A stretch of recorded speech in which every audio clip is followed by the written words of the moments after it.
fucking.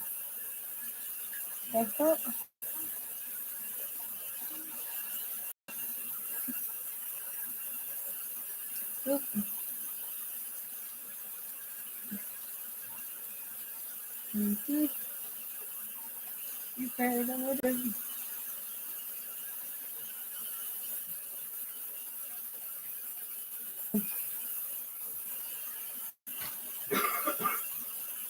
Oh.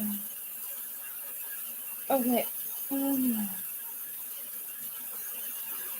Oh my god, this took forever. Okay, apparently all my YouTube pages are gone. That's cool.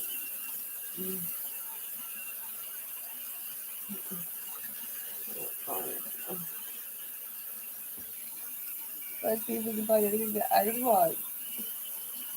The new Surface Pro 8, even though I have the 10. Whatever. Okay.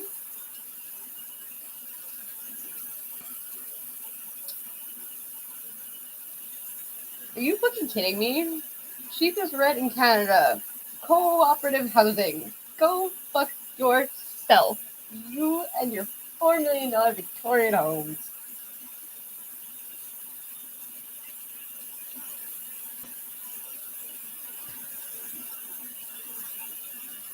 Yay, we're fucking with Putin, yay.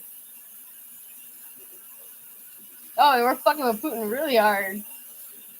Yeah, not like the Middle East though, because like Middle East is just chaos and there's no one really in charge. It's just fucking nobody really specific to piss off. But Putin is like fucking the legit fucking not the worst person you could possibly fuck with. Because he also likes a good joke. He's got a really great sense of humor. What? Oh, that was my favorite. Like 3 doctors apparently all jumping out of windows. Like, oh, that's terrible. That's fucked up. Like, can't even, you know what? I wouldn't even be surprised if they legit did jump out of the window. Fucking, it's gonna be me taking fucking me out. That's for sure. Not somebody else.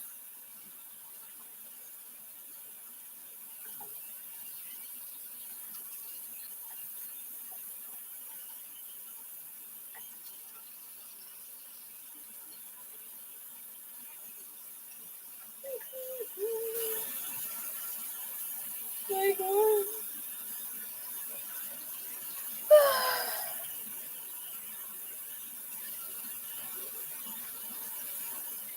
Oh my god, did you give us a hockey thing? You know that Cuban guy? Because, like, everyone's like, so wait, what's going on with hockey? I thought hockey was over. But they played in LA last night. Or Vegas. Sorry, Vegas. They played, and apparently that Cuban guy is back on the team. But apparently him and another white guy got into a fucking brawl, like a fist fight, and the referees were trying to pull them off each other. And apparently the crowd was starting to scream the N-word. That's where we're at. Like, but that guy, apparently he's from Montreal. And he actually fucking supports that project Montreal. I think. Or he's like, I guess, like, get money from this or some shit. I'm gonna freak out. Like, I just want to do the fucking goddamn fucking dishes. Fuck's sake.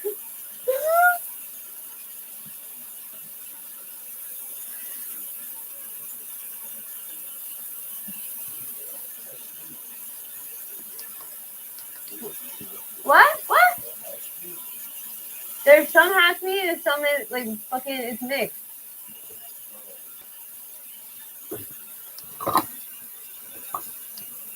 Like, really? You're gonna be a baby about fucking touching food? Yeah, I noticed. How they go eat fucking garbage. So it's fun. Hit that subscribe button and join this wonderful community. You can also turn on the notifications and be told every time we put out a new video, which is daily. And if you like this video, please do give it a thumbs up because that definitely helps this video get wider reach and more people that learn about the toxic. sponges. So today's video takes on a question, which is, and a question that comes up all the time with people. Yeah, that was who a are bad word. co-parenting, In the either still in a bag. relationship or they're not. But here's the question. Okay. Why Is can't the only I one tell my left? children how badly their narcissistic co-parent treats me? That's the question that keeps coming up over and over again. So let's talk about that. So a lot of people say, why can't I ask them? Why can't I tell them? I need them to know. Now, the standing wisdom when it comes to co-parenting with a narcissist is that you do not speak badly about any another parent to your children. And really, it is standing wisdom for any parenting, right? It's not good for your children to hear it. In extreme cases, obviously, violence, danger, your singular focus at that point is to get your children to safety. That's a different kind of a situation, right? Now, the corollary to this is that you also do not have to paint a grandiose, fluffy picture that is a lie about the narcissist to your children. You don't need to say that they are wonderful or a hero or that they have to respect them. You should also not gaslight your children. Oh, your mom or your dad, they don't mean those things when they say they're angry, or they don't really mean to yell at us. That's not a good idea either. So I'm actually asking you to walk on an impossible tightrope that's made of barbed wire. Okay, I can't speak badly about them. I have to be present with my children. I'm being narcissistically abused and I have to keep it together. And I can't gaslight my children either. It feels impossible. In many ways, it is impossible. And it feels ingenuine and inauthentic too. I absolutely get it. I really do. It's an impossible ask. But the issue that often arises, especially when there are situations such as infidelity or other betrayals, just really bad behavior in the relationship, it's that it's quite amazing how a narcissistic co-parent can take their mask on and off. They can cheat on, lie, invalidate, and emotionally abuse a spouse or partner, a co-parent to their children, but then turn around and be an ingratiating parent, especially for short bursts. Coach the teams, make silly faces, be larger than life. That combination actually makes the cognitive dissonance so much worse because you may see children who may actually enjoy being with their narcissistic co-parent, but the relationship or the marriage is breaking your soul. Now, this is not always the case, and in just as many cases, the narcissistic co-parent is as bad and abusive and awful a co-parent as they are a spouse or a partner. Okay. Now, in these situations, the enablers are also in full force. Because if the enablers see the funny, silly, playful parent, they will criticize you if you think about wanting to get out and the toll it will take on your children. In many cases, trust me, your children notice. They notice that they are being treated well by the narcissistic parent or having fun with them, and that their other parent isn't. In the worst scenarios, the child starts to resent the unhappy parent who is being narcissistically abused and can't figure out why they can't be happy and fun like the cheerful narcissistic parent. But in most scenarios, the child may have their own dissonance and guilt over having fun with a parent who is not always good or doesn't always treat their other parent well. This may leave the child feeling like they have to have split allegiances, a sense of guilt, of shame, and of wanting to protect the narcissistically abused parent, while also simultaneously trying to stay on the good side of the narcissistic parent. Even if the narcissistic parent is playful and fun and funny and theme parky and let's go do some cool thing and all of that, no narcissistic parent is ever always going to hit their marks. And it's one of those situations that when the narcissistic parent is on, they are on. And it's like the sun shines only on those children at those times. But when the narcissistic co-parent is distracted by their own stuff and their issues and their insecurity, and they will be distracted by their own stuff, they can be distracted, inattentive, or even irritable at being interrupted. So the child may also internalize a sense of having to be good so as to keep the good parent around, and anxious about the narcissistic parent disappearing and craving those wonderful and fleeting moments. But where does that leave you as the co-parent? Especially if there are some big ticket stuff like cheating happening. It can feel awful to see the other parent seen as a hero when they are actually harming the child by harming the other parent. We really do need to see it that way.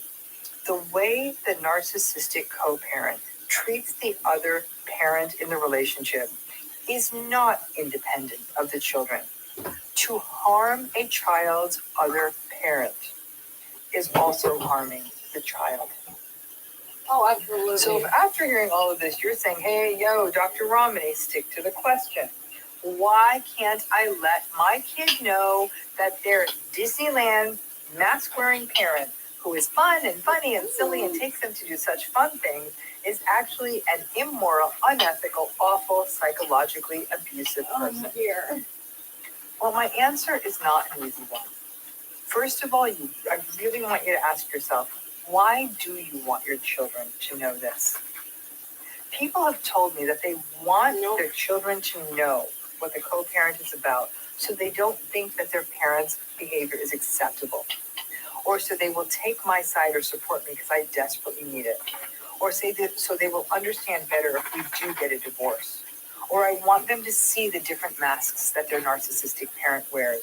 Or so that the other parent doesn't get ahead of me and start talking badly about me.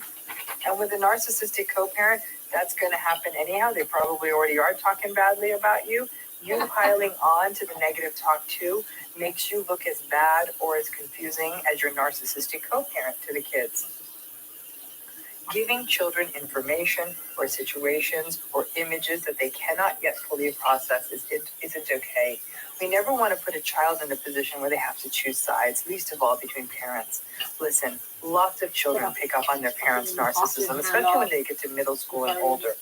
And especially when there's less fun and more of the angry invalidation patterns.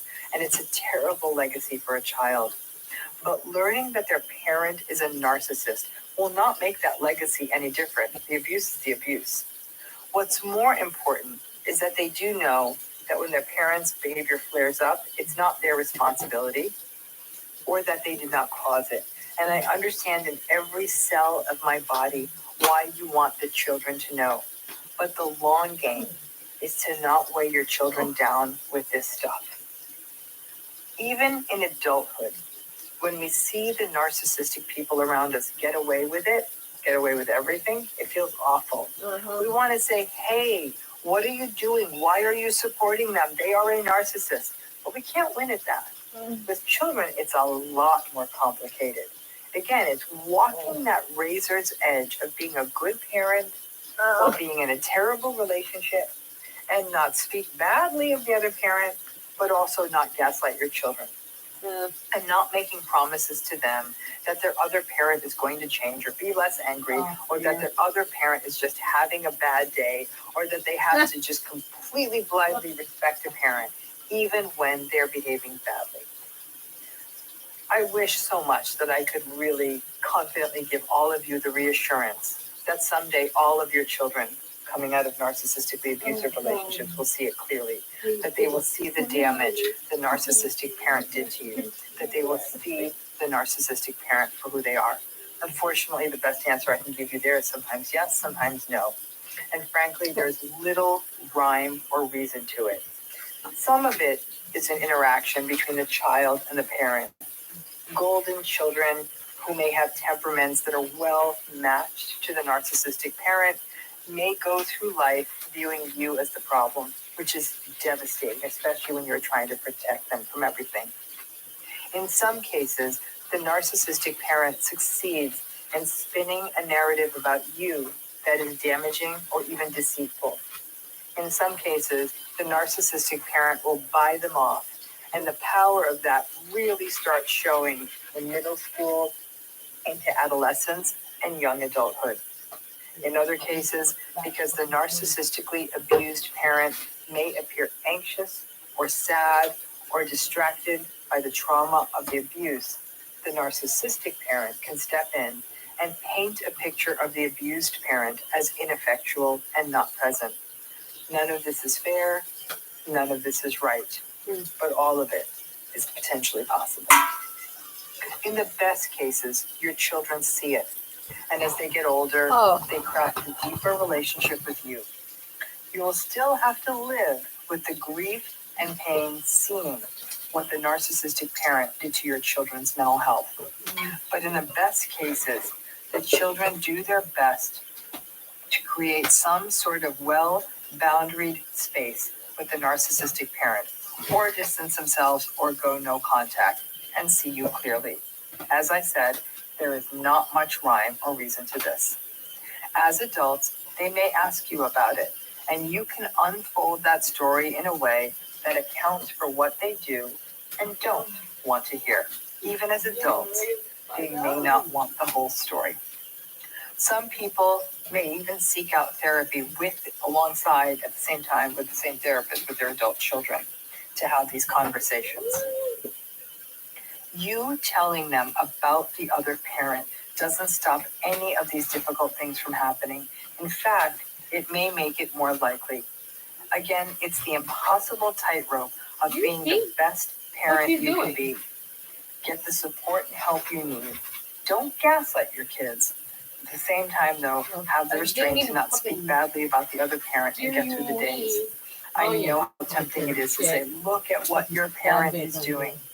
But more often than not, it won't go the way you want. It could blow up in your face, but more than anything, it is not good for your children. Co-parenting with a narcissist is unforgiving, it is unfair, it is unkind, and it is brutal. And many times you'll feel like, what is the right path forward? Nothing, literally. You want to protect your kids as much as possible. Sometimes it lands exactly where you want, and sometimes it doesn't. Thanks again. Oh, you're biting my soda. Lindsay, what the fuck?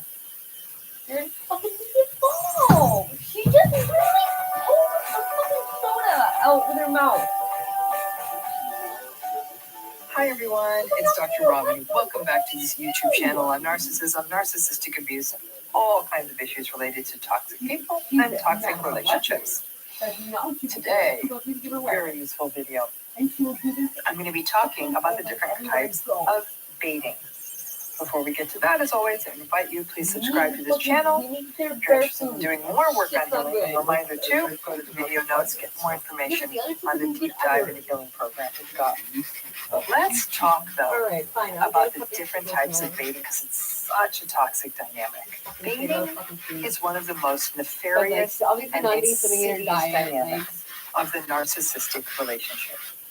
As difficult as these relationships are, many people feel that they can stay the course of gray rocking, firewalling, not engaging, but when you are poked or baited, it can feel like all bets are off.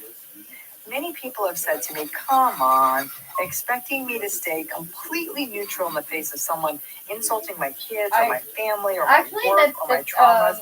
I feel like I'm disrespecting myself if I don't fight back. I get that.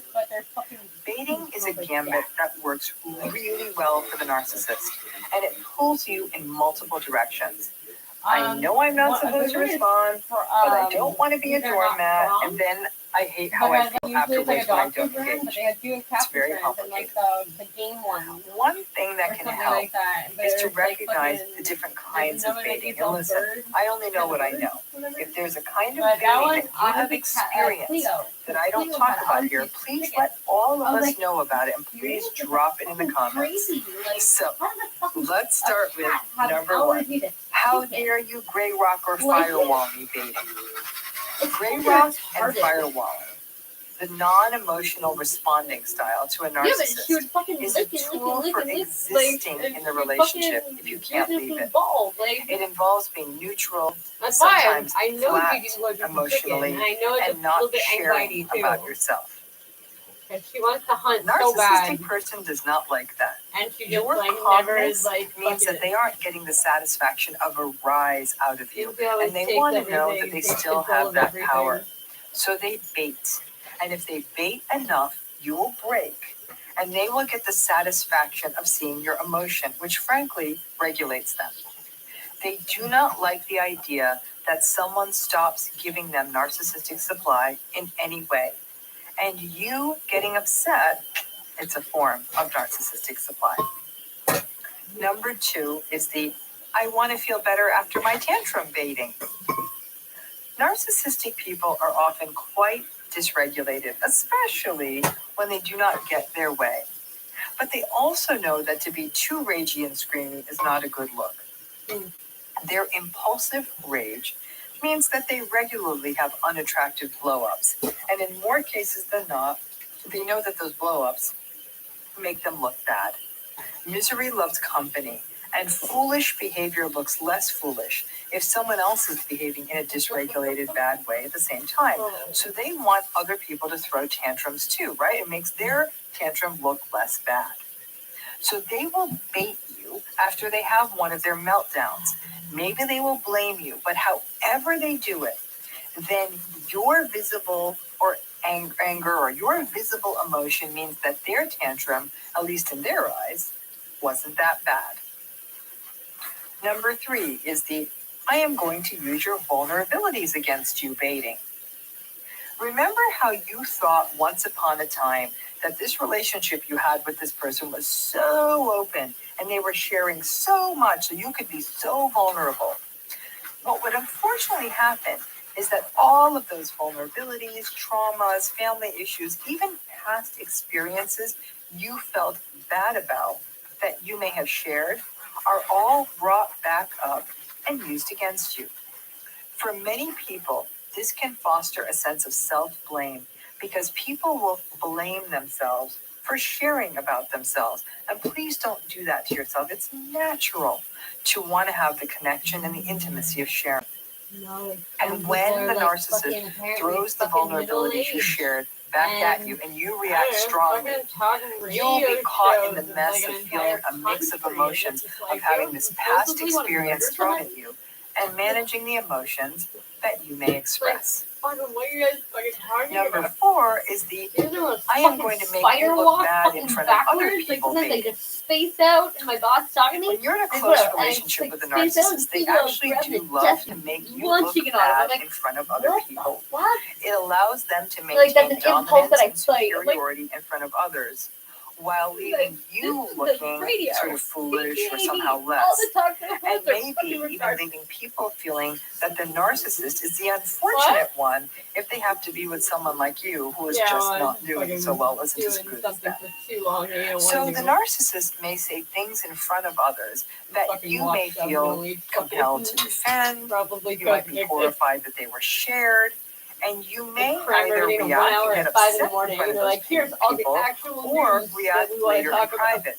But if you don't react in real time, for many people, they'll often become quite quiet, and other people may perceive that negatively, and then the narcissist still gets to look good. This is a tricky thing, though, for narcissists to do. They need to be very subtle in how they bait you in front of other people. It may be a tiny little barb that they throw in and try to play it off as a joke that leaves you feeling unsettled, or it may actually be something embarrassing. And if you react badly and strongly, others may look at your reaction oddly or think that you're overreacting. Number 5 is the I need to feel better about myself baiting. Now, this is similar to the I need to feel better after my tantrum baiting, but baiting, as we know, often sets up a whole gaslighting cycle. They bait, you bite, you react strongly, they keep their voice very calm and talk down to you, saying like, "Hi, you're getting a little worked up. I think you need to work on that temper of yours." They then look like, for a minute, like a very well-regulated, reasonable person, and you feel as though maybe they're right that you're too sensitive or too emotional, but you're also really upset. Again, it's a dominance move for them, and it's very upsetting for you because you're having a normal reaction to a situation. Number 6 is the I need to regulate baiting. Sometimes the narcissistic person is just craving a fight. They need a fight to regulate. Narcissistic brains like quick fixes. Arguments can often give those to them. So you may just be minding your business, and it may feel like they are looking for a fight. And no matter how deep you are, or gray rocky, or firewally, they just keep pushing and pushing and pushing until you snap a bit. And then they can let it rip and fight with you, and that regulates them. And then perhaps they even calm down.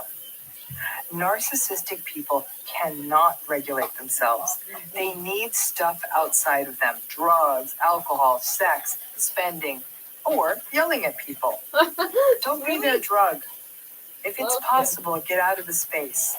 Now, it's interesting. Where I have seen this I need to regulate baiting happen, and where it is inescapable, is in the car. And many people will report Totally the narcissist using their sort of baiting meltdown in the car where you can't get away. Baiting to me is one of the most toxic dynamics in the narcissistic relationship, because it really magnifies the self-doubt, the self-gaslighting, and other dynamics that leave a person blaming themselves, gaslighting themselves, and questioning themselves, which ultimately weakens your resolve. Now, we will be doing more videos on how to cope with being baited. But let's face it, when people go after you and say things about the sacred stuff in your life, your children or your beliefs or things that matter to you, sometimes we just take the bait. We aren't robots. We're human beings when we're going to react. The key is having self-compassion with yourself afterwards and recognizing the different types of baiting so you can understand what is happening and have more tools to cope with it. I hope that clears up some of the stuff about baiting. It's really important you understand it if you're going to be able to survive the wilds of narcissistic abuse.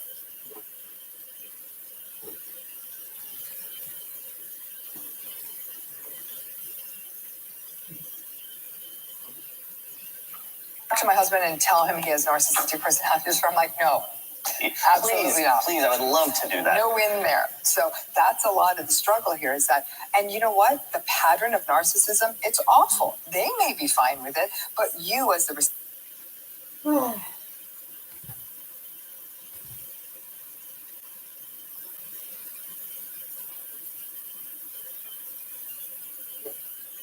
Huh?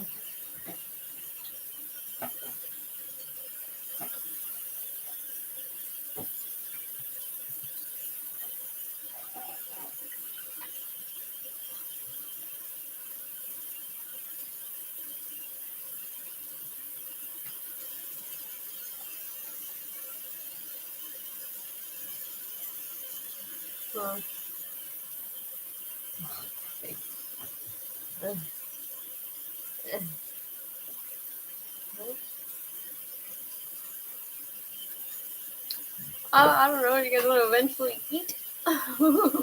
Like, you guys are dumb. I think suckers become suckers. So I don't have to deal with fucking bullshit.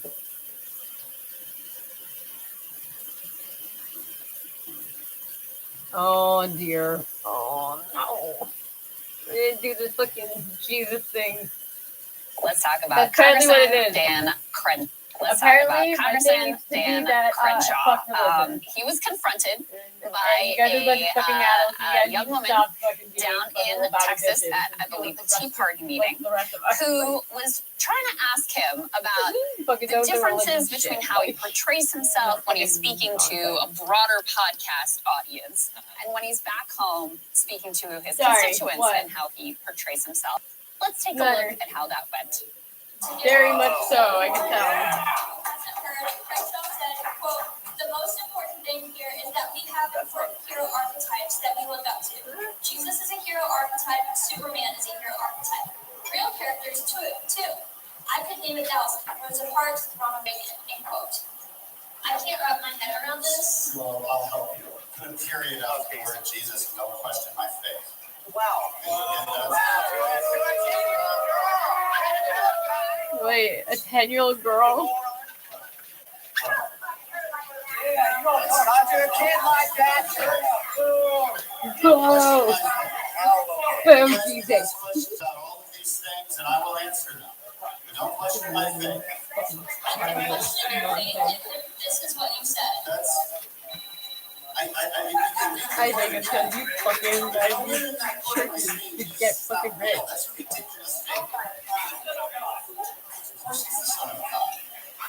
Of course he's the son of God, and of course he's greater. Let's say two different things. You Go can say ahead. that on a podcast, and you can say this here.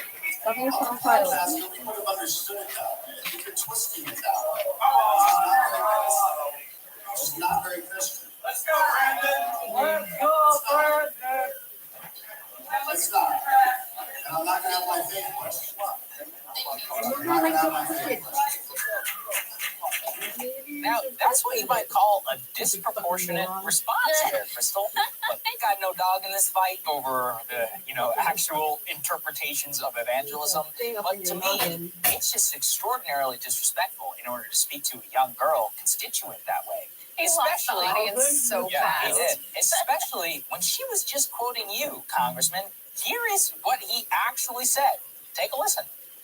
So that's important. That's the important thing is that we have societal hero archetypes that we look up to. Jesus is a hero archetype. Superman is a hero archetype. Real characters too. I could name 1,000. Rosa Parks, Ronald Reagan. All of these people embody certain attributes that the American people think this is good. Yeah, so what she's trying to get at here is, okay, you go on Jocko Willing's podcast and you say, Jesus is a hero archetype, just like Superman, just like also real characters like Rosa Parks. But when you're back home, Jesus is the literal son of God, et cetera, et cetera. So listen, again, I'm not here to question his faith, but she is pointing out something that is reasonable, which is, look, there seems to be a bit of a divide between how you're presenting yourself in these spaces versus how you're presenting yourself in this space. The most revealing part, though, is how pissed off. I mean, she really got under his skin here. And the audience turns on him immediately. You know that you've really lost a conservative audience when they start cheering, "Let's go, Brandon." And he must be feeling sort of like ego bruised because there was a time when he really looked like this sort of up and coming star in the GOP. And now more of the like super Trump aligned figures like Marjorie Taylor Greene and Matt Gaetz are sort of like the big superstars. And so I think there's some sensitivity there, perhaps. Yeah, I find him almost a tragic figure because he really is an unreconstructed neocon. He does seem like he's interpersonally a nice guy. I will give. This is a very bless his heart kind of analysis. Yeah, some people online call it a Crenshaw. I would never say that. I'm just saying that some people call him that, and I think that pretty much sums him up pretty well. Because here's the thing: he does seem unreconstructed in his beliefs, but. And like I said, I literally don't care. I have no dog in this. But I grew up around evangelicals, and to them, this stuff is very important. So I kind of understand, because I'm from Texas, kind of why all this literalism and all that stuff makes a lot of sense and why it's very important to them. And the girl has a point, which is that you're presenting yourself one way whenever it comes to this podcast. And now, you said this. What did you mean? Saying don't question my faith or whatever is a ridiculous way in order to respond to that, especially when she's directly quoting. And I find the hubris amongst these people to think that when they're representing us, that they are unquestionable, no matter what the question is, to be ludicrous. That's why we decided to highlight it on the show. And by the way, if anybody is listening out there in the state of Texas and would like to ask Congressman Crenshaw a question, let's put this up there on the screen as we alluded to during our stock trading session. Oh, sorry, this is the Newsweek one where we had the direct quote. Put the next one up there, please, which is that Congressman Crenshaw's stock trading return yielded the 5th highest return in all of Congress. In fact, he actually beat Nancy Pelosi in terms of his return. Wow. You should recall Pelosi's husband himself is, a 100 millionaire or whatever, and routinely trades multi-million-dollar stock options. So I'm really curious. What did he buy? What's he doing over there? And this is, again, the point, which is that when you have the ability in order to see exactly what these guys are doing and then beat the S&P 500 so dramatically to be the 5th highest returning person in all of Congress, and then you also set up a paradigm through which nobody's allowed to question your good faith or nobody's allowed to question your integrity, maybe as a lawmaker, without you shouting them down.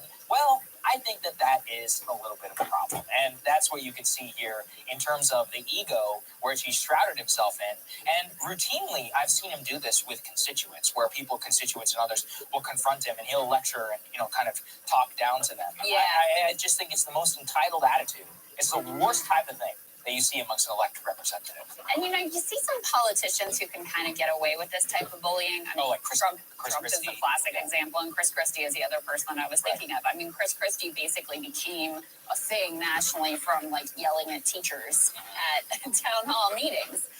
Crenshaw doesn't have the goods to be able to pull that off. I mean, that's very clear from this exchange where the audience just immediately is on the side of this young woman who is ultimately asking the question. Newsweek says she's 18. The clip there says she's 10. I don't know how old she is. It really doesn't matter. The point is that he was an asshole to her, and the audience was really not impressed. Just to put some more meat on the bones in terms of Crenshaw's incredible stock trading performance, if you want a few tips here in how he was able to make so much money. So in March of 2020, he made half a dozen buys while the country went into lockdown and Congress was debating a huge economic stimulus package. That included purchasing stock in Boeing. That's a company that successfully lobbied for billions of dollars from the CARES Act. Not to mention, he also failed to disclose all of those trades for months, which is actually a violation of the law, the Stock Act, which at least gives us some transparency around what these jokers are doing. Well, that's just incredible, but it's very revealing as to what exactly goes on behind the scenes. So once again, I mean, we should hold our elected leaders accountable. That's exactly what that young woman was doing. She was asking a question. Nothing is out of bounds when you're questioning an elected representative, and acting that way is disgraceful. Hey guys, thanks so much for watching. That's right. Just as a reminder, you can become a premium subscriber today. Watch the full show completely uncut. Our reactions to each other's monologues. Get to listen to it. Get to ask us questions. All that good stuff. The link is right there in the description or at breakingpoints.com. Best of all, great way to say screw you to the mainstream media. I am trying to get the dishes done.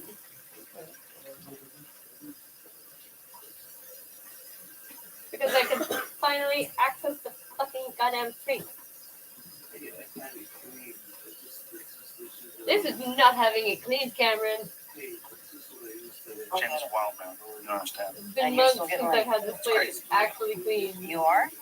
3, 2, 1. We're live. Gotta change subjects. Okay. They were gotta abandon all that crazy talk. I thought it was good talk. It was. It was definitely good talk. First of all, it's good to see you. I haven't seen you in a long time. You look great. You do too. I haven't seen you since King of Queens. It's been a long time. Oh boy, Jack. And sure she doesn't take sick food. I found out about the whole Scientology thing. I knew you were into it back then, but it was one of those things where I'd heard about it. Yeah. And then I met you. I'm like, oh, it's pretty fucking normal for a Scientology.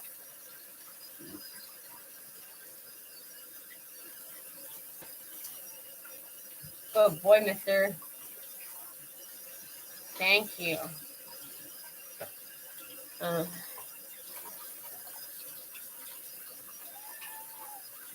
Yeah, I'm gonna be. Oh, wow.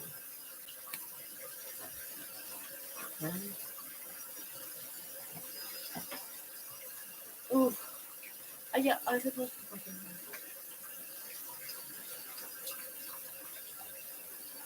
Oh, gross.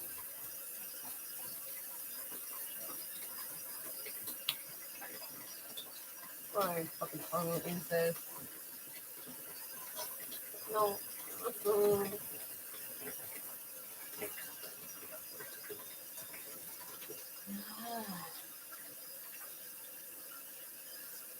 I guess it's like, oh, will Trudeau back down from the truckers? It's like, well, it depends when you want to eat. Fucking dipshit. Like, what do you think is gonna happen? They're literally just like, all the truckers are like, all right, well, wait. It's basically why we do this. It's our whole job. It's just kind of sitting and waiting there, just sitting on our asses, not really doing much. We just want you guys to leave us the fuck alone. But they're the ones with the food, stupid fucking idiot. That's why our fucking shelves are empty. And everything's $1 million.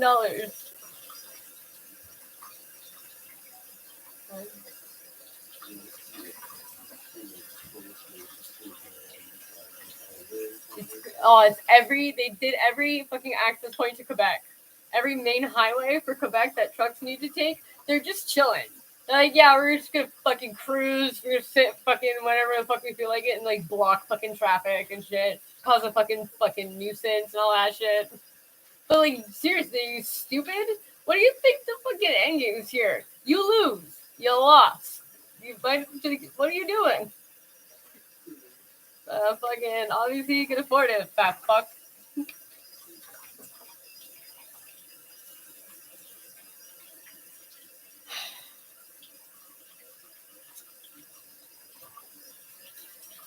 Blah, blah, blah, blah.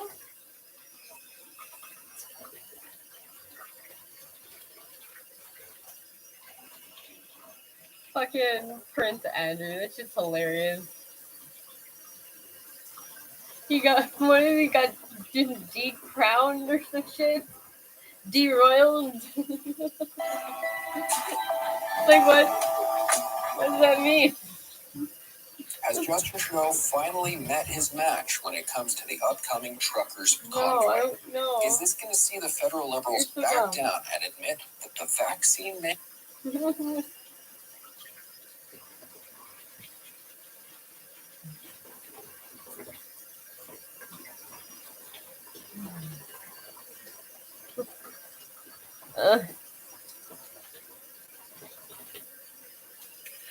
Good afternoon. As I said last week, we finally see the light at the end of the tunnel. As expected, we seem to have reached the peak of hospitalization.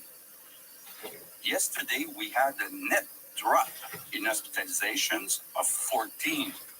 So plan B to reduce services will not be necessary if we stay at the current level we're not of getting the pink line, by the way. It was responsible. We're not getting that pink line. Are they going to add a new line to Metro? That's pink line? Plan B has They're not never doing it. been applied. Because they don't want to fucking go largely to West Island or some Thanks shit? to I the don't support know. of Quebecers, we managed to stop the growth of hospitalization. So thank you.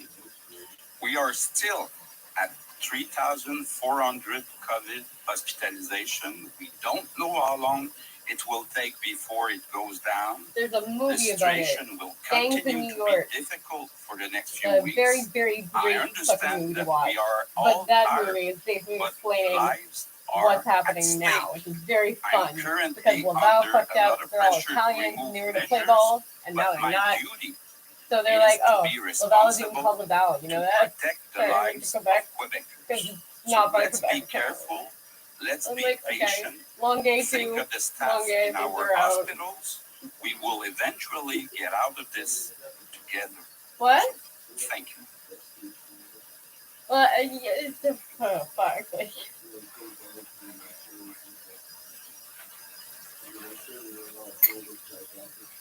Bonjour à tous, bienvenue à cette conférence. it's already de presse there. du Premier ministre Funny part, sur le it's already there. ministre de la Santé et des Services sociaux, Yeah, Monsieur so that's an interesting thing that, but like, that's the thing, they're like, oh, it's like an underground mob. I'm like, yeah, it's literally, because they're operating through the underground and shit. Oui. It's fucked up. Bonjour tout le monde. Mobs, like, Comme je l'ai dit mafia la semaine people. The passée, Irish something like Christian on voit Town. enfin la lumière That's au the bout du Irish tunnel. mob. I was like, Comme so on what? prévoyait la semaine dernière, on semble avoir atteint le pic des Dude, hospitalisations. look like a flea to the Aujourd'hui, fucking enfin, concentration camp. on a une baisse au net des hospitalisations, donc Take 14 mercy on my hospitalisations poor little de white moins. millennial Évidemment, c'est fucking une bonne nouvelle. middle class suburban Ce soul. que ça montre aussi, puis c'est important, je vais être très Stop. clair là-dessus, Stop it. c'est I want your que aim si to on be reste à ce fucking niveau-là, ça ne sera pas nécessaire d'appliquer ce que certains ont appelé le plan fucking B, good job to fucking c'est-à-dire de snow removal, revoir asshole. la Doug Ford qualité is des soins, la façon dont les soins sont donnés. C'était responsable de préparer ce plan-là au cas où ça continue de monter. And people are still shitting on Plus de Doug Ford. 3400 hospitalisations. Mais pour I l'instant, feel really bad for that guy. Like, he's obviously an idiot, but like, he just can't do anything right. Even though he's shoveling people out by hands.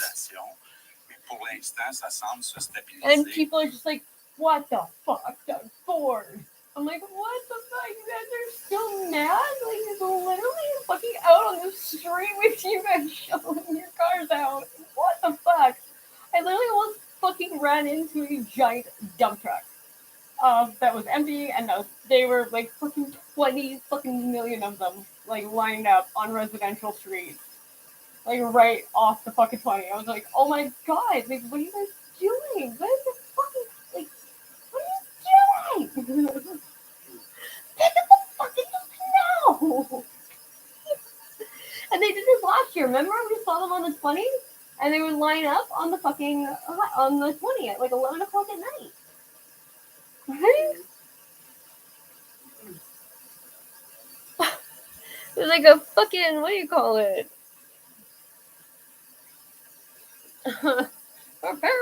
Like migration. That's what I'm thinking.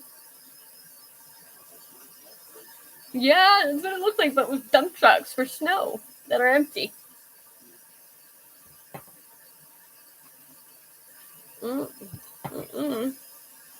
At its height.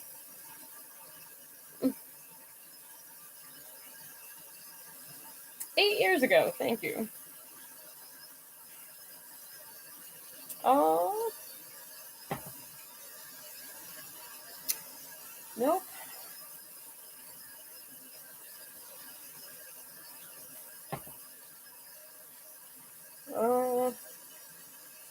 Shit, worse and worse.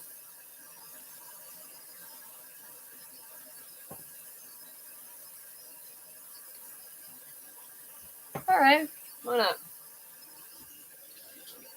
Oh, also, they don't know where any of the money went for fucking, I think, what was it? Welcome to an episode of The Smart health People Shit. This is a show care about some of the system smartest people in for this Quebec? space.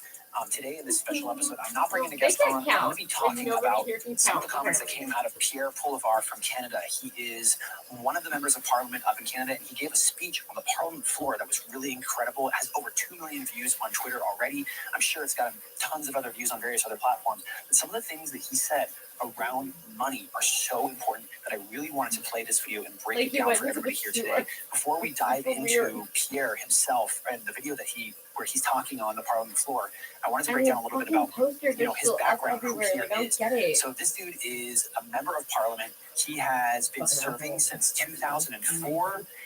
He's part of the Conservative Party. So some people are kind of saying, oh, we don't like the Conservatives. I think we need to really separate left versus right here.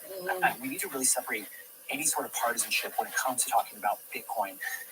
It's such an important issue. It's a moral imperative, in my opinion, that we make sure that Bitcoin is adopted. So if anybody is sounding the alarm on why we need to have Bitcoin as part of our system, I think we need to be giving that person the due time of day to show everyone why this issue is so important to everybody out there. So I told my dad, I was like, oh, you better just go get that shit out of the fucking safety deposit box, eh? I want to get into this video with you and break down all the things that he said. There's some really key moments. Go fucking get the safety deposit box, bury it somewhere, better off. But we're going to go through it all together and be able to see one of why my this dad's video got got 2 she was like, million whatever views you in such do, a short period of time. gold, I'm going to go ahead and bring it silver, up, and I'm going to play it for you. And you we'll keep walk it for through as segments long of as this you episode. fucking can. Money, of One course, day is you're gonna merely fucking need it. I was like, a okay. technology by which we But because she was, transport they're value from over Scotland, time and they're actually space. from And without it, Occident of our Scotland, species and would have that's to obviously consume in apparently the a present profile. everything that it produces. So that's why they got to Most stone, and that's why they species came do. here apparently when they They were have 18. to eat what they kill right away. But lest even it like be fucking my stolen or dad, spoiled. fucking when the, Sure, what squirrels was it, the can Oka squirrel crisis. away a little bit. She was A like good fucking habit freaking the out government should apparently, learn telling from. me like the But background when the most people could start the species native have people to to use come it or lose fucking it. up behind those. That is such a key point there. This is one of the main reasons Oh among yeah, she's many cute, other very why neurotic money was little created. lady. We made money so that we could store value Go and fucking see my push grandfather. it to the future. If you Fucking poor guy. make something today, it's probably going to spoil, specifically like food. Oh yeah, any no, sort of fucking. energy Did that you you see my mom? create is not going to My last mom forever. And so what we posted do a is thing we've of been like super old storing 80s that energy, furniture, storing that and work she's like, that "Oh, effort my fucking inside my of the husband, money father itself. has one in And his that way we basement, can whatever." push I'm like, that energy yeah, and that by the way, value dibs, to the future. dibs So on the think of money Chesterfield. as some sort of a battery for your value that you can store it in there, and then you can Like pull an it out old at a but future clean. date. Really key point I thought that he brought Fucking up there. can't Let's go keep watching. downstairs. So. We developed a technology that would allow two people who are exchanging to go ahead with their exchange, even if each did not have the ability to supply the other with something that the other wanted. They could simply use this technology called money. This is a really key point here. I think that everyone needs to be aware of, which is the double coincidence of wants.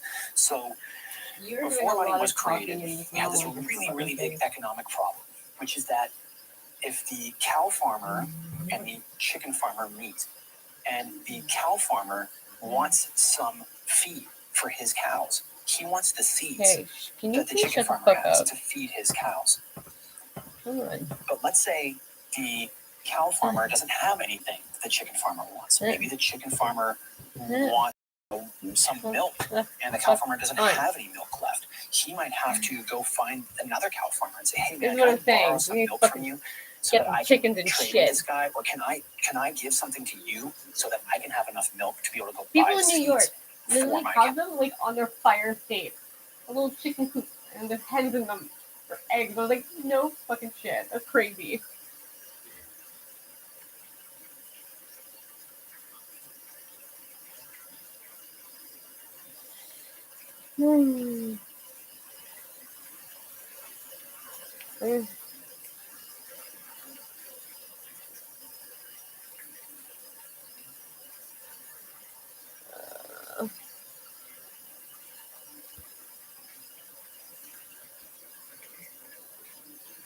With no breakthrough in Geneva, those diplomatic talks between the U.S. and Russia are still underway in some ways. At least Russia is now waiting for, as I said, that written response from the U.S.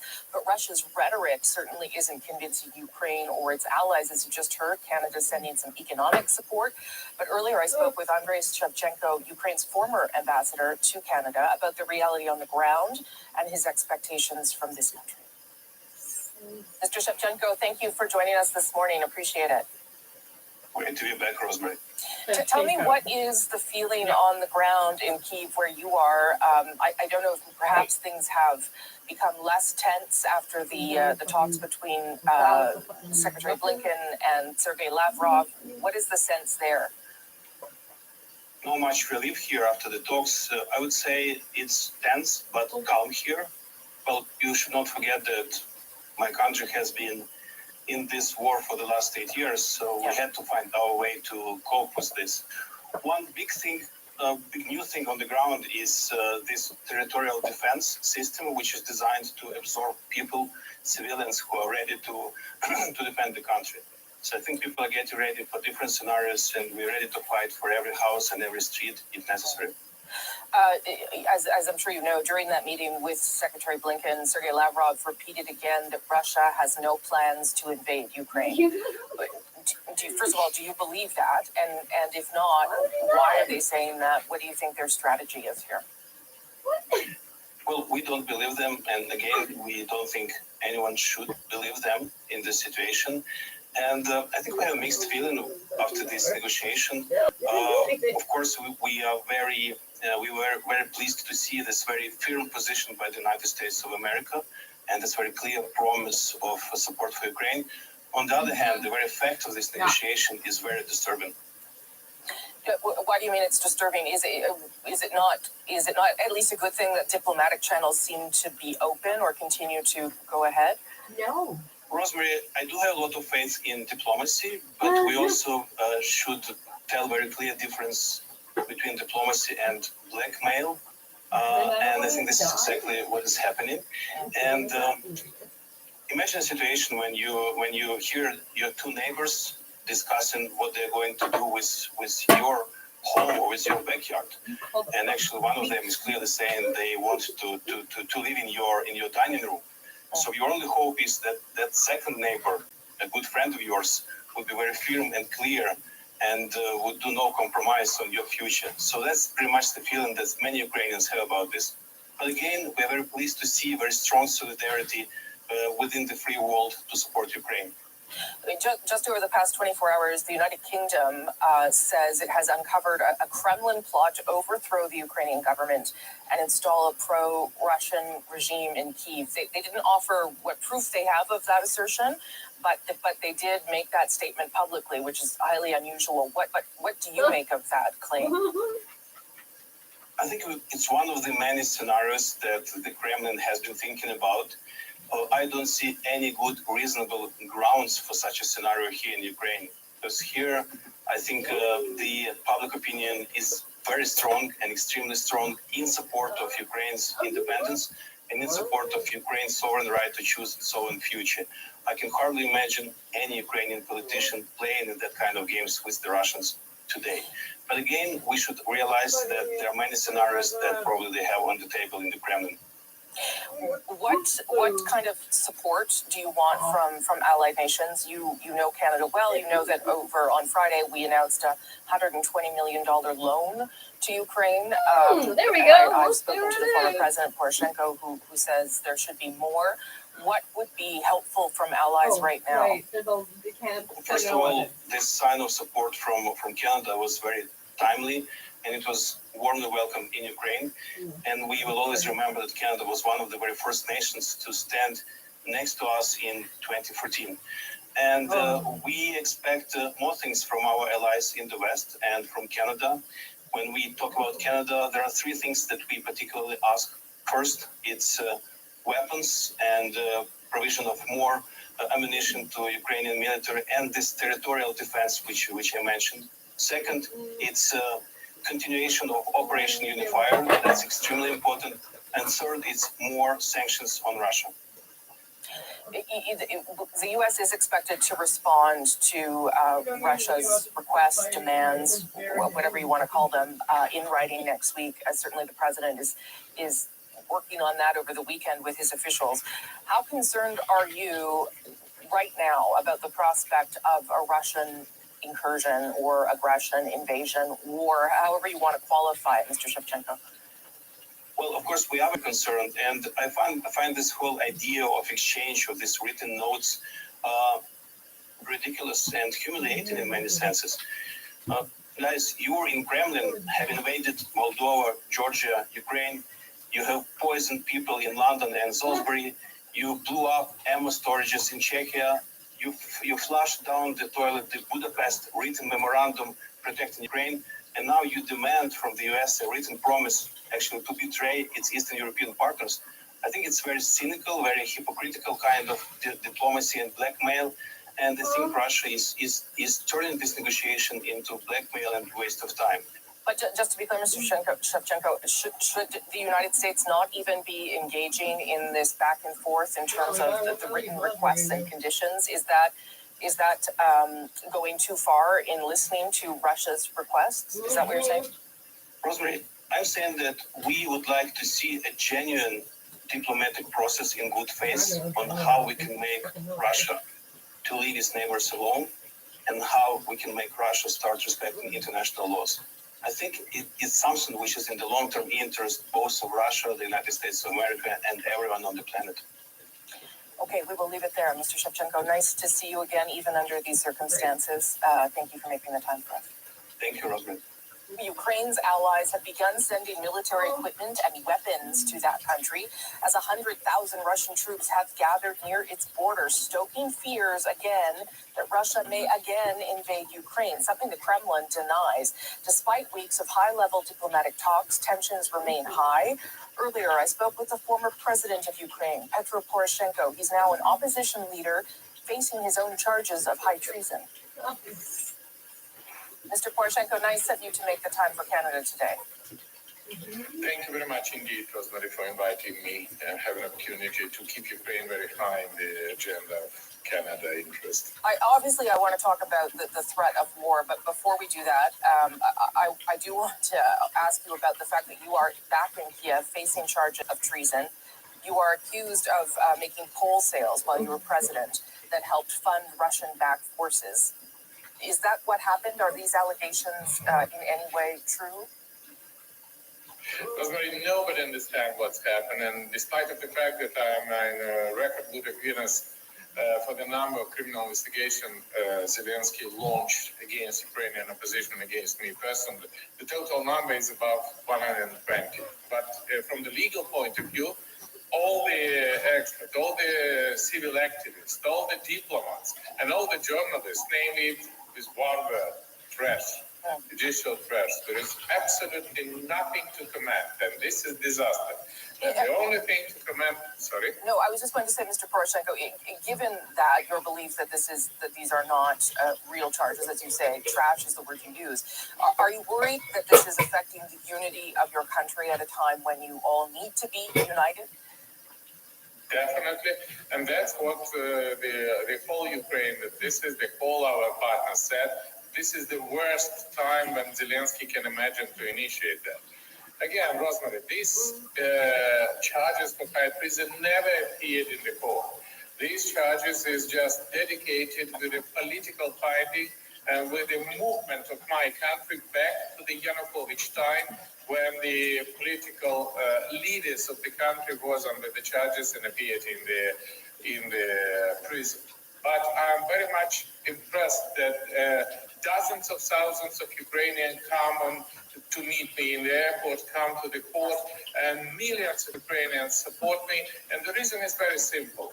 We are now, my political processes are number one in Ukraine, on the old opinion of Zelensky, just now to manipulate the things. But now, my message is the only. We need to demonstrate unity, unity of the whole country to defeat Putin. This is the only things which should unite all the nation, including me and Zelensky. So let me move on to that, because that is obviously what the world is watching closely. Sergei Lavrov and Antony Blinken did meet on Friday, and both agreed that the talks were useful. Do you believe, Mr. Poroshenko, that this can still be resolved through diplomacy? Look, I have a very big experience in negotiation in Putin, and I have in the year 2014, 15, up to 19. And I think that we have several rules how we should make negotiation with Putin. Point number one, don't trust Putin. Everything which Putin promised me, release the hostages, withdraw the troops, ceasefire, many other things, this has never happened. Putin understands on this post that this situation, don't trust Putin. Point number two, don't be afraid of Putin. Because when you're afraid of Putin, Putin go as far as we allow them to do. And with this situation, we are very much appreciating the position of the collective West, which is standing strong on the ultimatum of Putin for prohibiting Ukraine to go to NATO. And point number three, we can win with Putin if it would be united. The unity and solidarity with Ukraine, this is exactly the precondition. And do I believe that we can solve this question with the diplomatic means? Definitely yes. If we will be strong and if it will be united, definitely Putin will be afraid to attack Ukraine. Well, those are all interesting points. You mentioned there that one of the conditions Russia put on these talks was that Ukraine would never be allowed to enter NATO, and that NATO troops needed to be removed from all Baltic states. Those are non-starters for NATO and for Western allies. Given that, where do you think the conversation goes? Is there anything that can be done to appease Russia? Look, I want to analyze your views about the development of the Putin approach. Yes. So if during my presidency, Putin position was no Ukraine in NATO, and we're fighting, and I put in the constitution as the purpose of our foreign policy, the full membership of Ukraine in EU and NATO. Then after my presidency, he changed the position and put no NATO in Ukraine, even trying to prohibit any training exercises, any supply of the weapons, any joint initiative or joint session, he was against. And today, he's doing even more. Instead of no NATO in Ukraine, he said no NATO in Central and Eastern Europe, pretending that in Bulgaria and Romania, in Baltic states, it would be no NATO. With this situation, this is again evidence that Putin go as far as we allow them. What are you hoping to see from Canada? On Friday, Canada announced a loan of $120 million, not aid, a loan. But what else would be useful to receive from a country like Canada right now? First of all, I want to thank Canadians from the very first moment of the war. The Canadian Parliament, Canadian government, then Prime Minister the Prime Minister Harper, then After that, it was Prime Minister Trudeau, Chrystia Freeland, your Minister of Defense, and everybody else. We have a brilliant cooperation on that. We have a training mission of the special instructor in Yavoriv, and I welcome Canadian soldiers in that. And in the autumn, year 2014, I received from Canada the first package of the goods which saved Ukraine at that time. Now, we're talking about the lethal, defensive lethal weapons. And what we need the most, we need the anti-aircraft devices, because Russia definitely will attack us. They will use the aviation. Yeah, we should make radiatory warfare system, drones, and the other position. I have the full list, which we are waiting from Canada, which again, the only purpose is not attacking Russia. The only purpose is to defend Ukraine if Russia cross our border, cross our touchline, and make a very crazy decision to attack and kill Ukraine. We should increase the price for that. Definitely. I want to thank Canada for this initiative. Do you think that Canada is taking too long to announce that kind of package, Mr. Poroshenko? Evacuating? Yeah. Wow. Definitely, as a Ukrainian and as a leader of Ukrainian opposition, I interested in accelerate this process. But Canada is our friend, and we really count in Canada, and we really waiting that it would be done as soon as possible, because now we count days, and when we ask Russia to withdraw their troops from Ukrainian border, instead of that, Russia withdraw family of Russian diplomats from Kiev. And definitely this is not add the stability. With this situation, we should be ready every single day, every single week, and definitely we count in Canada that the aid will come as soon as possible. I'll just end on this, Mr. Poroshenko. Is armed conflict, a war of some kind, inevitable? Or is there still a chance this may be avoided? First of all, thank you very much indeed. This is not a conflict. This is word which I fight all 5 years of my presidency. Conflict on the east of Ukraine means civil war. We have a full, open, and huge Russian aggression. And this is the Russian aggression. This is the war Russia against Ukraine. And it is the expanding the scale of this war is still, we can avoid that. We can use the diplomat. Putin just rising up the best. Putin rising up the temperature. And we should stop this scenario of Putin. By the way, one of the versions to stop it is to be in the summer year 2022, this year, to present to Ukraine membership action plan to NATO, both to Ukraine and to Georgia.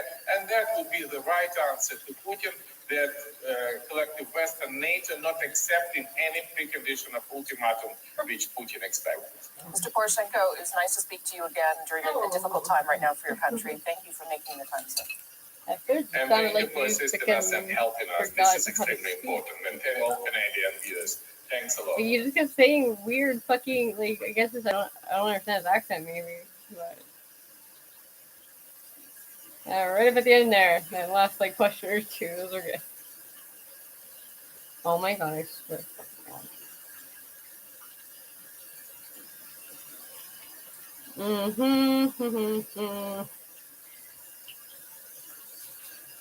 I have to write to your sister, I don't know what to write. Like, to pay her for a fucking history tour of fucking this place that I've been, like, living like, right next to my whole life. I don't know, I feel like it's weird. I'll figure it out anyway. So he says, ha!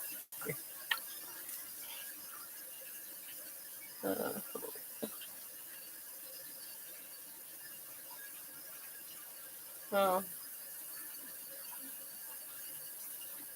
Hmm?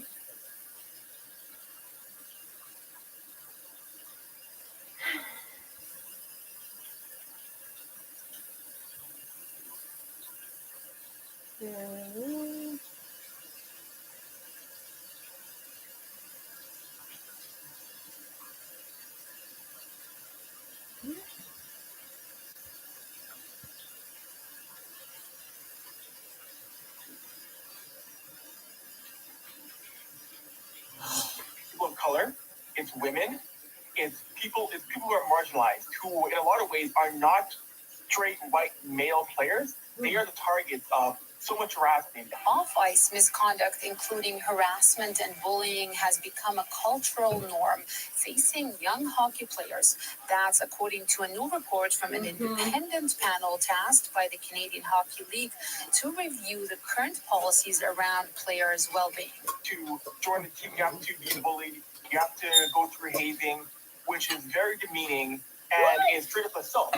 Edmonton-based sports writer Avery Lewis McDougall says discrimination and bullying is no secret in sports, allowed to carry on for decades. If you are Black, Latino, Asian, you face it even more, which is very unfortunate because all these players want to do is play a sport they love. The league engaged polling firm Leger to conduct a survey of general managers, coaches, staff members, families, and players. Input a few statistics here. They also heard the stories directly from members. One player reported bullying allegations against a coach, while another player said his complaint was dismissed with a response that boys will be boys. According to the report, that unspoken code of silence enables the behavior, leaving long-lasting psychological impact on players. Hopefully now we're going to get some level of change because the culture of keep quiet is no longer acceptable. The panel's report was submitted to the CHL in December 2020, the league making it public Friday. They say the majority of the recommendations around player safety have been implemented or in the process of being put in place. Until that happens, Lewis McDougall is looking for allies in the locker room. If you see it, if you hear about it, say something. Because people who are of color, women, other marginalized people need people to have their backs to know that hockey is for everybody and hockey is for them. According to the report, 79 of the respondents said they did not report what happened. Oh god, you know me. A couple more fucking knocks to the noggin, you won't even fucking realize. Fucking, I was like, what? Cool, man. Oh, good about that again. Oh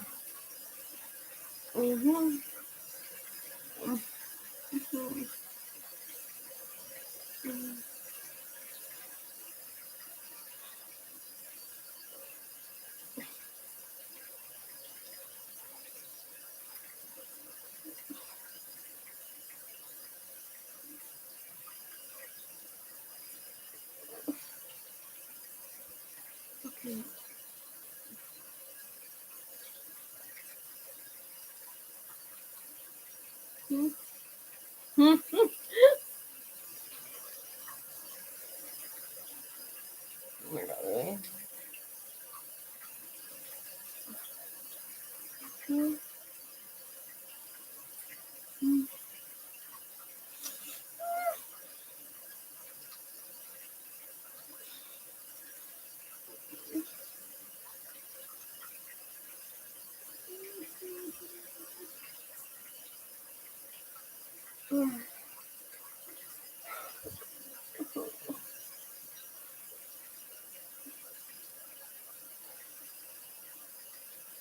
What?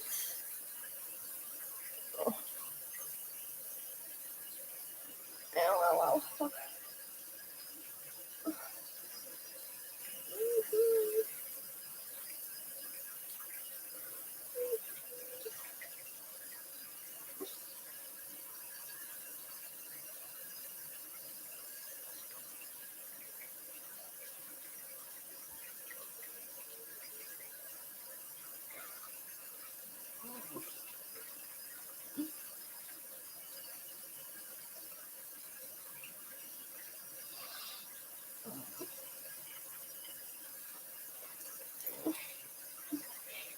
Please.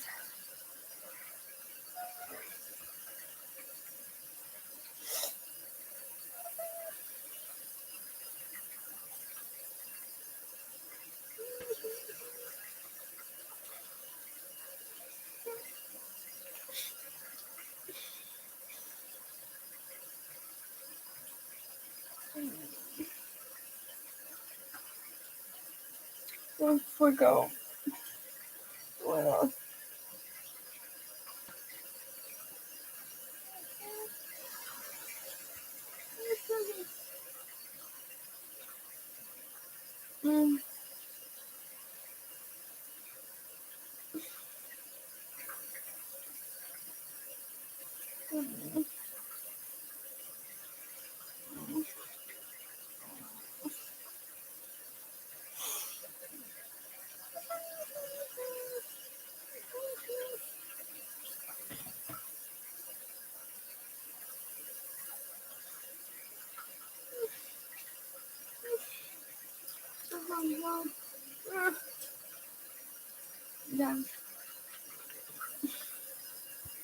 Please, I don't want to watch anything though.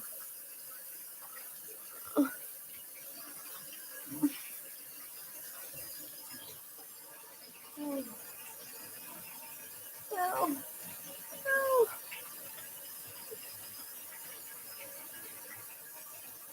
Sure, whatever. Everything is fine. Oh, wow. No. Today I want to talk about it. National shame of Canada. No, not that one. Not that one. Very close, but not quite. Yes, that one. Every few years I remember that the Canadian banking system is horrendous and try to escape it. This time it was spurred by me researching Canadian oligopolies and seeing this headline in Vice. Canadians pay high bank fees, but seem okay with it. I immediately thought, fuck, I forgot to be angry about that. You know, it's been a while since I tried to escape my RBC account. Now, a lot of my audience are from overseas, and a lot of Canadians are from overseas. So many of you will know what I'm talking about, but let's have a good old rant about this bullshit. For old time's sake, the banking system in Canada is what we call an oligopoly, dominated by the big five banks. Sometimes it's called big six. I'm going to go big five. They are an expensive tax on being a Canadian, with each bank's investment wing owning shares in the other banks in a glorious, mutually invested circle jerk. Largest owner of RBC, BMO and TD, of course. Oil and gas have nothing on them. They're the largest and most powerful lobbying force in Canada. Lobbying records show 388 contacts for RBC alone, and what looks like a standing bi-monthly meeting between them and the government. The industry are on federal health every single day, hundreds of contacts a year, and that's just what we have on public record. So they've managed to capture their regulators to maintain this oligopoly for decades. And free from competition, we get some crazy bullshit by world banking standards. They're charging off fees to hold onto your money as a preposterous national price fixing scam. Because all of the business do you pay for the right to have your money in other countries it's the other way round. Canada is quite funny. RBC can contradict TV or my laws. Social men can eat my ass. Under David,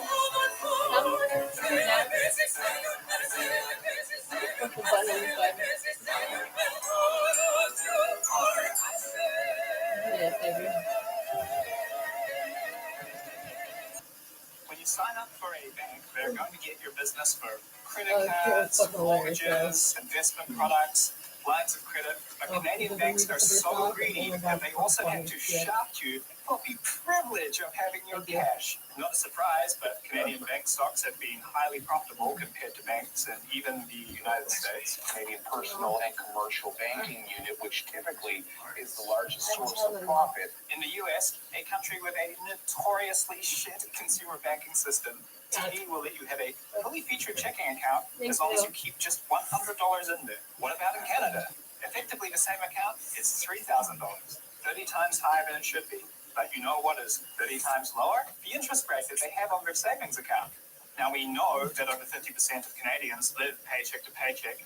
And of course, we also know that the people who maintain an account balance of thousands of dollars to avoid paying those fees also own stock, which means that in effect, Canada is applying a shocking regressive taxation on the country, taxing the poor in bank fees to give to the rich shareholders. But if you're rich, you should actually be more annoyed. That $3,000 you put in the account to avoid paying fees of $131 could pretty easily be earning you $300 a year if it was put into an investment. You're actually getting screwed over more than a poor person because of opportunity cost, and you should just pay the fee. The bank that you have your money in is using that $3,000 to make the money that you should be making. Damn, very good. But I haven't even started. Being open on a weekend is rare and celebrated. Being able to automatically send a transfer. Two-factor authentication as well, which is ludicrous given that we know they won't pay out if you get hacked. Imagine a rental car company that said, here's your rental car, the lock is broken, and you're liable if it gets stolen. And again, Scotiabank, for example, have two-factor auth for their international clients, but not for Canadians. A high-interest savings account with an interest rate above inflation doesn't even exist. In Canada, if a billionaire puts all their money in a high-interest savings account from one of our big banks and got in a time machine, they would end up being poor. Crazy drunk drive. And the system, where is the memo line so that when you transfer money to someone, they know where it came from? Every month I have to log into my RBC account to send my rent to my landlord. There I am greeted by the transfers from my roommates, which I have to go into my email inbox to figure out who they came from. Still want to pay your rent this month, Paige? Sure do, RBC. What's that random deposit? It's an e-transfer. But from who? E-transfer. But who sent it and for what? E-transfer. The net result of this is the average Canadian pays for a garbage product that most other people on the planet get for free. If this is news to you, welcome to Canada, where we pay $200 for Ask Jeeves, while everyone else in the world has Google for nothing. Now multiply this out over telecoms, airlines, groceries, and even engineering firms, and you start to see why this oligopoly problem is so huge for the country. How many deposits on a house are missing from your account? How many kids are wearing old shoes? How many people are working past their retirement age? Anyway, focusing on my problem at hand, can I close my RBC account and stop paying at least one of these bastards? So what I really want is a bank account with no fees that I can use in Quebec where I live, and that isn't feeding the beast of an industry. Is there a way to save more money while helping make our country more competitive? The first suggestion you often get is Tangerine, which was a bank started by ING. No fees, modern interface and approach, and taking away business from the big five banks. That competition seemed like it would force the price of banking down. If just 5% of the market went over Tangerine, the other banks would have to match that price, meaning that all of us would save. When a young Canadian goes over to Tangerine, it saves money for their parents as well, when that bank decides that they need to match those low fees. But in 2012, Scotiabank ended up buying ING Direct and turned it into a flanker brand. What is a flanker brand? Well, Canadians know them all too well from another bullshit corner of the economy. Fido for Rogers, Fudo for Telus, and Virgin for Bell. These cut-cost products compete at different price points and create a sense of competition. But at the end of the day, Canada still has some of the highest wireless prices in the world. Why is that? Because they're still price fixed, just with $10 off the price. So no, it's not happening. It's very noticeable since the acquisition, innovation has ceased. Nice interest rates, by the way. I looked around some of the smaller banks like National and Laurentian Bank, and their fees are insane. Also, Laurentian Bank's website seems to have been built in 2001, so no. What about the fintech startup Coho? I've been a member since literally the week that it launched. And that was the... Okay, please. Let's turn yours up so I can hear it.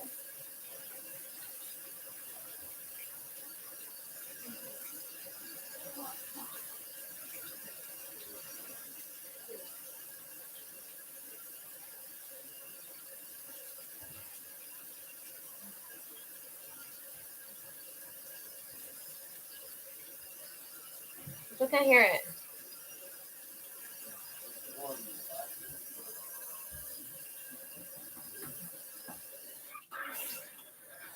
I can't turn the YouTube space any lower. Okay, it's good.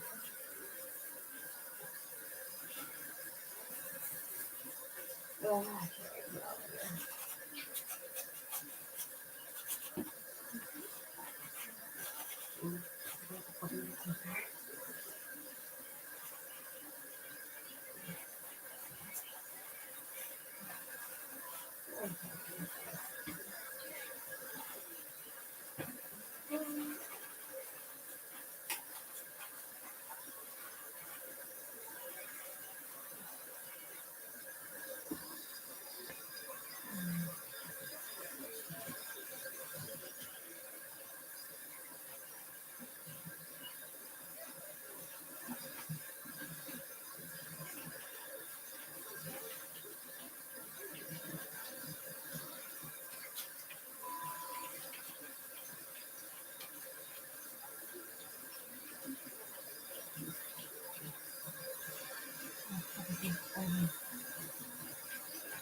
Oh, sorry, Cam.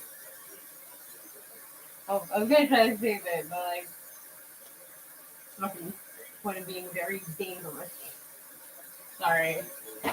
I know. I'll get you another one. How about that? And it's also really nice because it's a dollar store.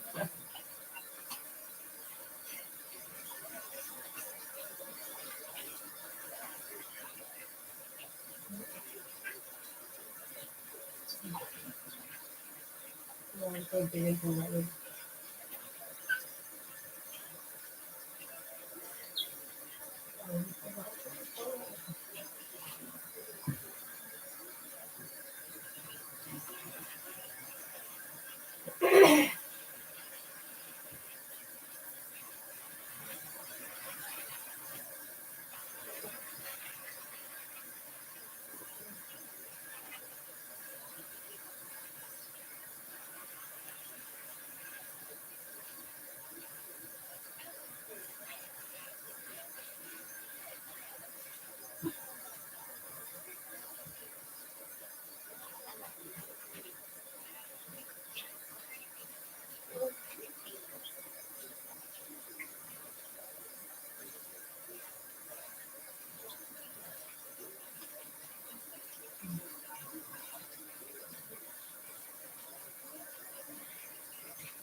Okay, goddamn. You damage.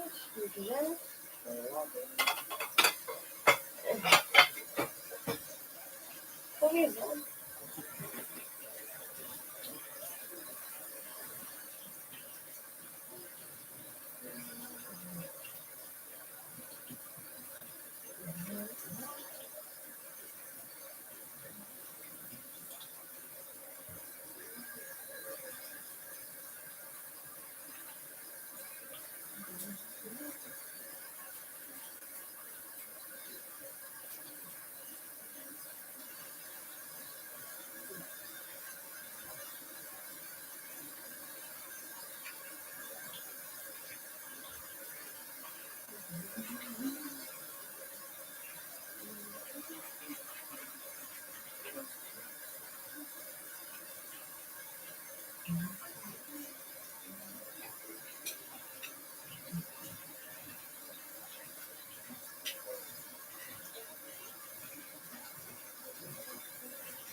See what you've done.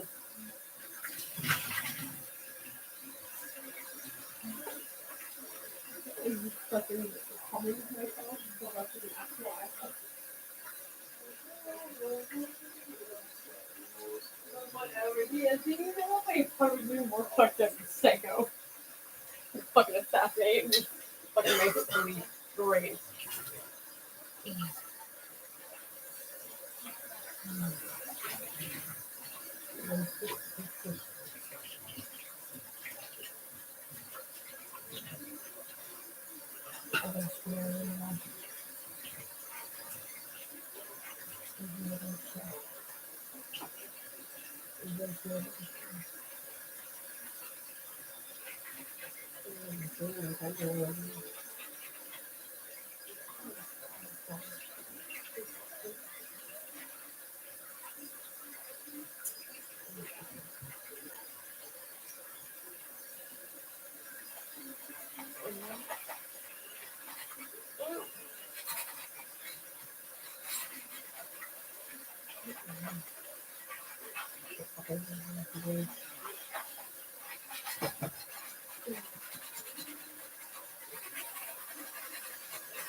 Who's that?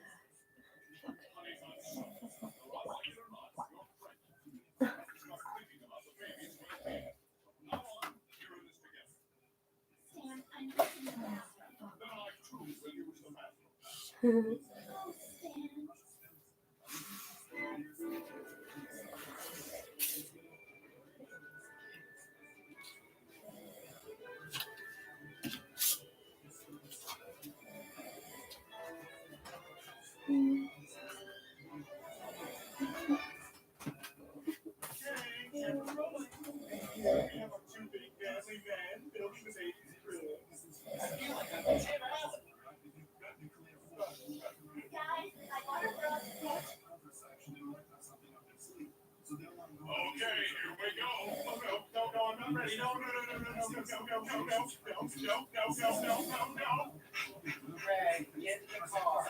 No. Greg! Greg, no!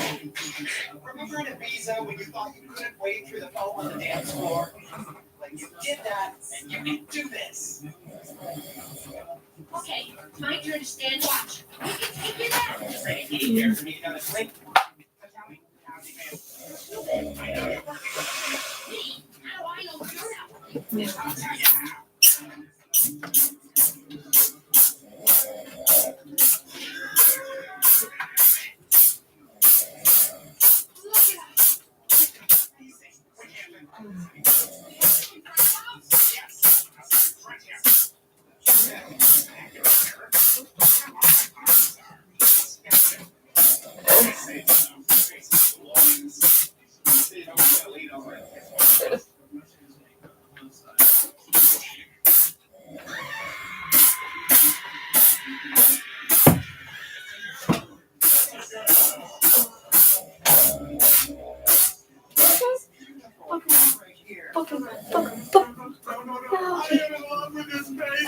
The City of London has, and it's not part of the UK. Good answer. Good answer. It's international, is right? The City of London is outside the United Kingdom. You know that? It's really shocking. And therefore, it's also not part of the EU, which explains that it couldn't be part of the EU because you have to have democratic elections, and the City of London doesn't, right? It's the banks that have the votes, right? The kind of staff, you know, the How do you start unpacking this? That's very useful piece of and of course, it's not part of the UK. dangerous piece of information. And it's not part of the UK because the Queen is not allowed to enter without permission. She's not the sovereign, therefore it's not part of the UK. You know, because that's since 1688, since the foreign invasion. Okay.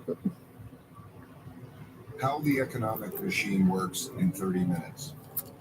The economy works like a simple machine, but many people don't understand it, or they don't agree on how it works. And Shut the fuck up.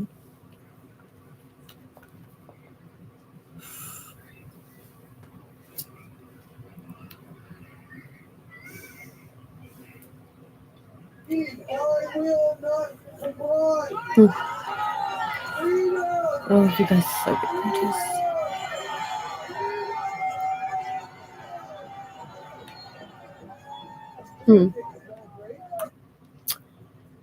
Yeah. fucking. Or even a king. Now multiply this out over telecoms, airlines, grocery. Mm-hmm.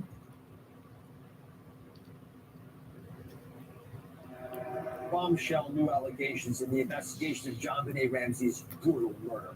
Are older authorities sitting on evidence in this basement that should be analyzed using modern DNA testing? That's what is allegedly revealed in the thousands of pages of police files investigative reporter Paula Woodward says she obtained.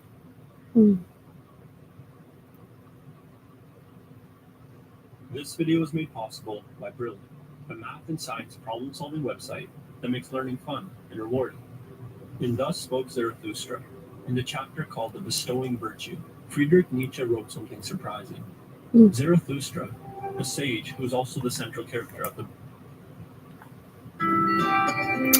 Plans for today's dream. Yep, take a fucking airplanes.